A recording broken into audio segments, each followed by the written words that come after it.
there's just a lot of information about divorce. Your legal team in terms of the paperwork and stuff within the wheelhouse of what judges will do.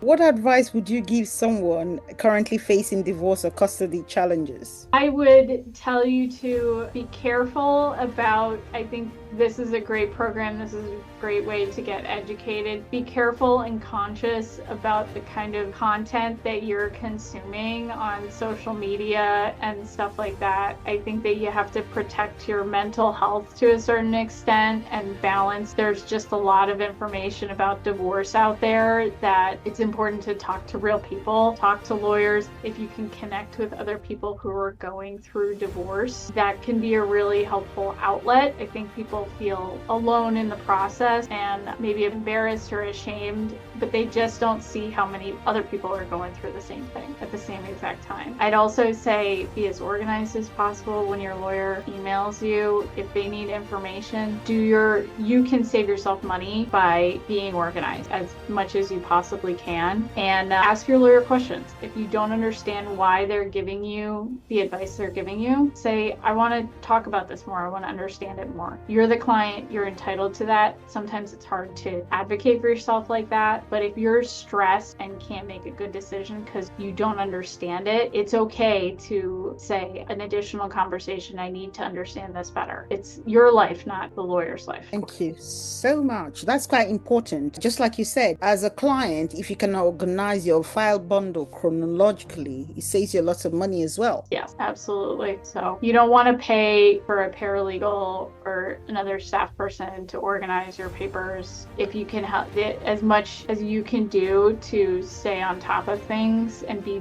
part of your legal team in terms of the paperwork and stuff, that will help save money. Thank you. So how do you take care of yourself while working on emotionally intense cases? I have 2 young kids at home, so they keep me busy, and I get exercise in regularly. That's really been important for me to run and lift weights, just to get outside, even if it's just for a walk, because I'll be doing this for another couple decades, so I need to not let it burn me out. So that's what I try to prioritize working out. Thank you. That's why you look so trim and welcome. So how do you define success for your clients beyond legal outcomes? Yeah, in divorce, it's difficult. The legal outcomes are often, there's no winning the divorce or losing the divorce. It's often in between. So I think it's important for hopefully the outcome will align with my clients' priorities and what is most important to them, and that we've identified that in the process, and we know,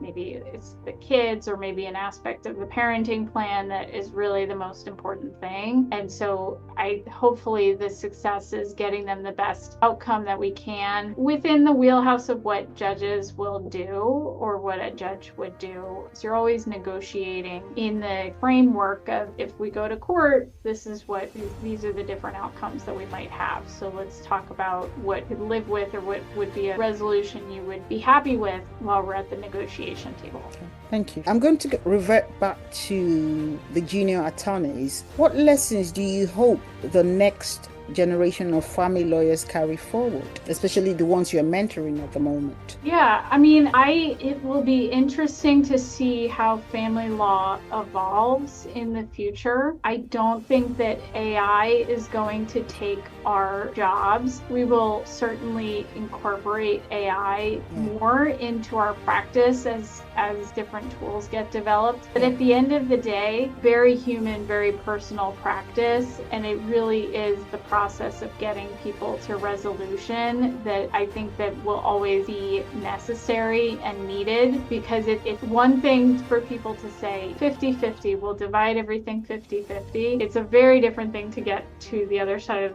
the agreement with that, because it's often 50-50 can mean 50 different things to 50 different people. So I think focusing on our skill set of helping to counsel people, and I think that in the future alternative dispute resolution will become more and more important. Things like mediation, conciliation, and other ways to resolve things out of court will be more important, because the court systems are going to continue to be burdened with a lot of people that need help, and resolving things out of court is going to be the best solution for a lot of people. So that's going to be the future. Thank you so much. One last question, like I said, if clients could take away one mindset shift and encouragement with working with you, what will it be? I think that a lot of time, and I think that this is true in a lot of relationships, but certainly it comes up in divorce situations. People want the other person to change their behavior, and they want that person, and they say that person has to stop, that person has to stop, or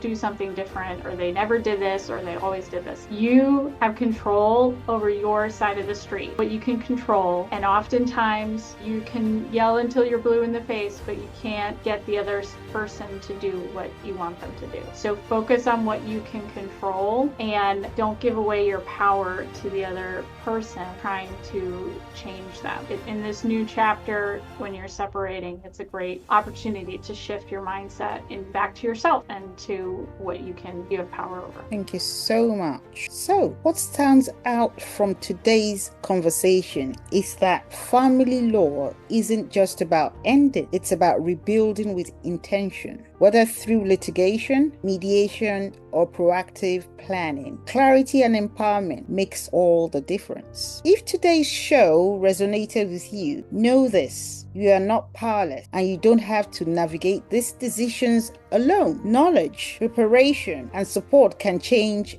everything. Thank you for listening. If you found value in this conversation, be safe and be positive. And don't forget to check out our social media handles. Thank you. Bye for now.